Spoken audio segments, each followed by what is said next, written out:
ඉපදී දිනකට පසු තම බිරිඳාවල දැමූ කාන්තාවක් පිළිබඳ තොරතුරු ඊයේ පොළොන්නරුවෙන් වාර්තා වුණා.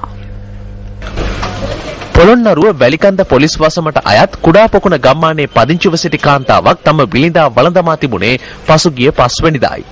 පසුව රෝගාතුර වූ එම කාන්තාව රෝහල්ගත කර තිබුණා. එහිදී කළ ප්‍රශ්න කිරීම්වලදී හෙළි වූ තොරතුරු වලට අනුව ඊයේ එම බිලිඳු මනසිරුර ගොඩ ගැනුනේ අදාළ කාන්තාවගේ සහාය ඇතිවයි.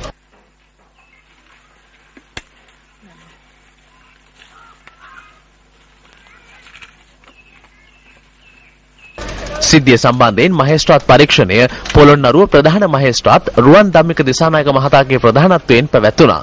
අප වාර්තාකරු පැවසුවේ එම කාන්තාවගේ ස්වාමි පුරුෂයා දැනට විදේශගතව සිටින අතර කාන්තාව පමණක් නිවසේ පදිංචිව සිට ඇති බවයි. රෝගී තත්ත්වයේ පසු වන කාන්තාව පොළොන්නරුව රෝහලේ ප්‍රතිකාර ලබන බව පොලිසිය ප්‍රකාශ කළා.